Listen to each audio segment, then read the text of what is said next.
Бүгін біздің құрылтай 4-ші рет өтіп отыр. Бұл жерде ұлттық идеологиядан бөлек абақтыдағы әйелдерді амнистия жасау, инклюзия саласында, сонымен қатар мынау инклюзияда бойынша айтатын болсақ, біздің Сәрсен Аманжолов атындағы Шығыс Қазақстан университетінде эргопедагогика және ерте әсер ету педагогикасы деген жаңа біз білім бағдарламаларын аштық. Білесіздер, Қазақстанда 200 мыңнан астам жас балалар, бұл ерекше білімді қажет ететін инклюзия саласындағы балаларымыз бар. Оның 16 мыңы Шығыс Қазақстан облысында орналасқан. Сол мақсатта біз Дана бала атты инклюзиялық орталық ашқан болатынбыз.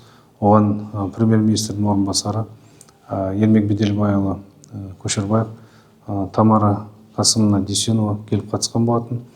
Сондықтан ол жерде жаңағы инклюзия саласында балалардың тірек қимыл аппараттарын дамыту бойынша осындай біз нақты іс-шараларды қолға алдық. Білім ошағы ретінде бұл жерде біз мамандарды ғана дайындап қоймаймыз, сонымен қатар ғылыми әдістемелік тұрғыдан жүзеге асырамыз. Сонымен қатар мынау арнайы құрылғылар бар. Балалардың жаңағы ой өрісін, тілін, көз көруін, құлақ естуін дамытатын жақсы аппараттарымыз бар.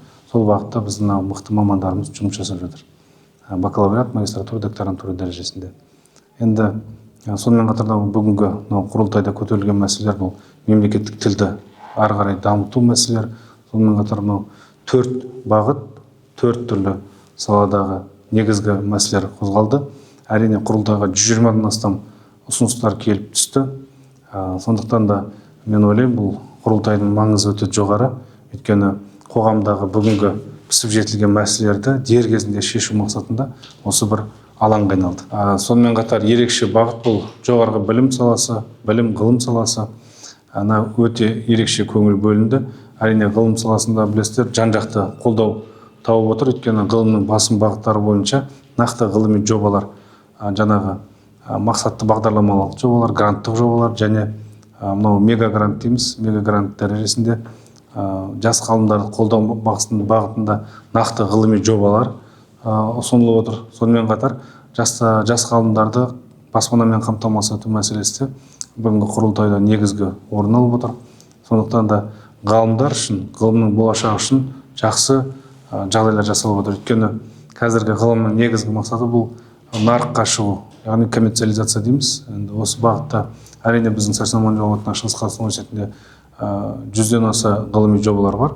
Соның көпшілігі осы коммерциализацияға негізделген. Соның бірі жаңа мен айтып өттім, инклюзия саласындағы арнайы педагогикалық, психологиялық құрылғыларды дайындап шығарып отырмыз. Оның ішінде вертикализаторлар бар, арнайы кроваттар бар, сонымен қатар логопедке арналған арнайы стол бар, ноутбуктар бар, арнайы шығарылған, көру қабілетін, есту қабілетін жоғарылау мақсатында осындай біз негізгі құрылғылармен жұмыс жасап отырмыз.